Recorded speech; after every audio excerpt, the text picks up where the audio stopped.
नमस्कार. स्वागत आहे तुमचं मराठी किचनमध्ये. आज मी खुसखुशीत अशी शंकरपाळी कशी बनवायची ते दाखवणार आहे. काजूच्या आकारातली ही शंकरपाळी अतिशय आकर्षक दिसते. लहान मुलांना तर आवडेलच, पण आलेले पाहुणे ही रेसिपी विचारल्याशिवाय राहणार नाहीत. यासाठी एक छोटी वाटी किंवा कप मेजरमेंटनुसार पाव कप दूध, एक छोटी वाटी किंवा पाव कप पिठी साखर, एक छोटी वाटी किंवा पाव कप पातळ केलेले साजूक तूप घेतले आहे. दूध कोमट किंवा थोडंसं गरम करून यामध्ये पिठी साखर घालावी. साखर विरघळायला वेळ लागतो, तोपर्यंत दूध आटू शकतं, म्हणून पिठी साखर वापरली आहे. लगेच विरघळते. पातळ केलेलं तूप घालावं. तूप जर घट्ट असेल तर ते 1 वाटीपेक्षा जास्त भरते, त्यामुळे पातळ करूनच मोजावे. लगेच गॅस बंद करावा. हे मिश्रण थंड होण्यासाठी ठेवून द्यायचं आहे. अधूनमधून ढवळत राहावे. या प्रमाणानुसार शंकरपाळ्या हलक्या गोड होतात. तुम्हाला जर जास्त गोड हव्या असतील तर साखरेचे प्रमाण आणखी वाढवले तरी चालेल. पूर्णपणे थंड झाल्यावर यामध्ये मावेल तेवढा मैदा घालायचा आहे. थोडा थोडा मैदा घालून मिक्स करावे. खूप जुना मैदा वापरू नये. मैदा फ्रेश असला की शंकरपाळ्या छान खुसखुशीत होतात. खूप सैलसर नाही आणि खूप घट्ट नाही, लाटता येईल असे पीठ मळून घ्यावे.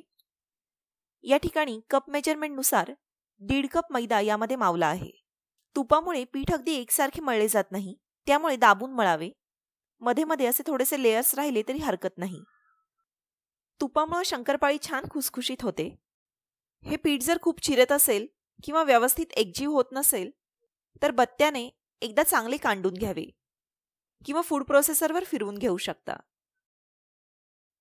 कमीत कमी 15 मिनिटे हे पीठ सेट होऊ द्यावं.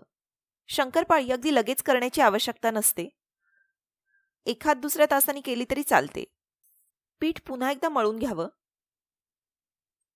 पिठाचा मोठ्या पोळी एवढा गोळा घेतला आहे. हा गोळा लाटून घ्यावा.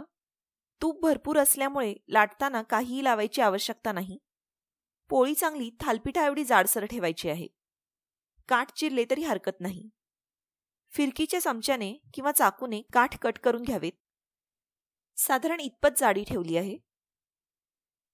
जर तुम्हाला नेहमीचे चौकोनी आकारातल्या शंकरपाळ्या करायच्या असतील तर त्या आकारात कापून घेऊ शकता, किंवा थोड्याशा वेगळ्या आकर्षक काजूच्या आकारात करण्यासाठी एखाद्या औषधाच्या बाटलीचे टोपण लागेल. या टोपणाने अशा प्रकारे अर्धा भाग कापावा. अशाच प्रकारे वर कापत कापत शंकरपाळीला काजूचा आकार द्यावा. अगदी कुठूनही कापू शकता. गोडाच्या पदार्थांमध्ये शंकरपाळी तशी करायला सोपी आहे आणि हलकी गोड असते, त्यामुळे सगळ्यांना आवडते. मराठी किचनच्या दिवाळी स्पेशल रेसिपीज एकत्र पाहण्यासाठी मराठी किचनच्या पेजवर गेल्यावर व्हिडिओच्या शेजारी प्लेलिस्ट म्हणून ऑप्शन आहे, त्यावर क्लिक करा. त्यात गेल्यावर दिवाळीचा फराळ म्हणून प्लेलिस्ट आहे, त्यावर क्लिक केल्यावर आतापर्यंतच्या फराळाच्या सगळ्या रेसिपीज एकत्र पाहू शकता. अशा प्रकारे सगळ्या शंकरपाळ्या काजूच्या आकारात कापून झाल्या आहेत. शंकरपाळी तळण्यासाठी तेल मध्यम आचेवर गरम करून घ्यायचे आहे. तेल खूप जास्तही तापवायचे नाहीये. एखादी शंकरपाळी घालून चेक करावे. शंकरपाळी तळली जातीये आणि लगेच लाल होत नाहीये, याचाच अर्थ तेल पुरेसे तापले आहे. आता तेलात बाकीचे शंकरपाळ्या सोडत आहे. गॅस मंद आचेवर करावा. सतत हलवावे, म्हणजे शंकरपाळीला एकसारखा रंग येतो. तेलामध्ये शंकरपाळी छान फुलत आहेत.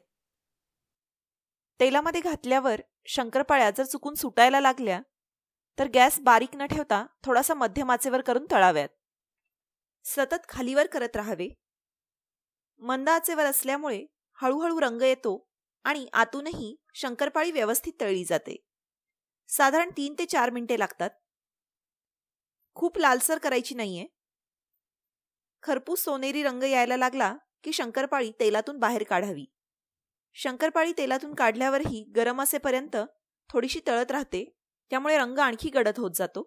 तळलेल्या पदार्थांचे तेल निथळण्यासाठी कृपया वर्तमानपत्राचा वापर करू नका. टिश्यू पेपर किंवा पेपरचे मोठ्या आकाराचे जे किचन टॉवेल्स मिळतात त्याचा वापर करू शकता, किंवा सरळ चाळणीमध्ये ठेवून तेल निथळून घ्यावे. दुसरा घाणा तयार होईपर्यंत गॅस सरळ बंद करावा, नाहीतर तेल खूप जास्त तापते. अशा प्रकारे सगळ्या शंकरपाळ्या तळून झाल्या आहेत. शंकरपाळ्या छान टपोऱ्या फुलल्या आहेत. शंकरपाळी थंड होईपर्यंत आतून तळत राहते. थोडीशी गार झाली की एखादी शंकरपाळी चेक करावी. आतून अगदी खुसखुशीत झाली आहे. लेयर्सही छान सुटले आहेत. अगदी जरूर करून बघा आणि हा व्हिडिओ तुमच्या मित्रमैत्रिणींसोबत आणि नातेवाईकांसोबत जरूर शेअर करा. त्याचप्रमाणे तुमच्या प्रतिक्रिया मला कमेंट्सद्वारे कळवायला विसरू नका. धन्यवाद.